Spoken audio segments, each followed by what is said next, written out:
Проширувањето на Европската Унија останува главен приоритет. Безбедноста на европското тло мора да се гарантира, а тоа ќе се постигне преку поголема соработка помеѓу земјите, силна надворешна политика и заложби за траен мир.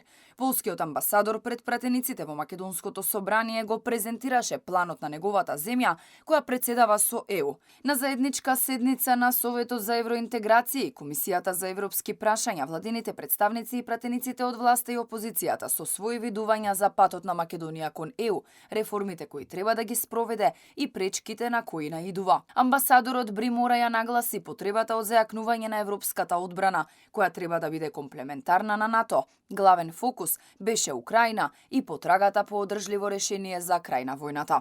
Светот околу нас се менува со светлосна брзина.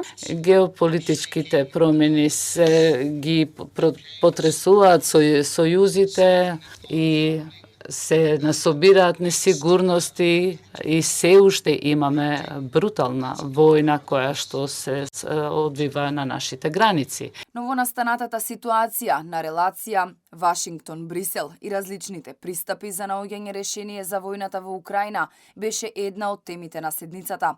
Председателот на Комисијата за европски прашања Милошовски рече: "Ако ве прашаат дали сте за Америка или за Европа, само кажете дека сте за Доналд", мислејќи на американскиот председател Доналд Трамп и полскиот премиер Доналд Туск. Како што еден колега пратеник од соседството даде еден добар совет, во денешно време, ако се постави прашањето за кого си, дали си за Америка или си за Европа, најдобро е да се одговори дека јас сум за Доналд, без да се каже презимето. Председателот на Советот за евроинтеграција Венко Филипче порача дека членството во Европската Унија е стратешка цел на Македонија и мора да биде спремна да го изоди тој пат.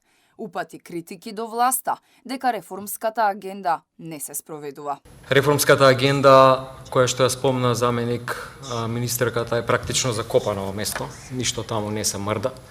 Може да ви кажам дека до јуни 25 година треба да се донесат некаде околу 20 закони, а ниту еден од нив не е во собраниска процедура. Ние може да очекуваме поддршка и треба да очекуваме поддршка и таа поддршка добиваме од нашите земји партнери, меѓутоа на крајот на денот најмногу е останато на нас. Заменик министерката за европски прашања Викторија Трајков е децидна дека власта е посветена на реформите, кои се услов за парите од планот за раст на Европската комисија.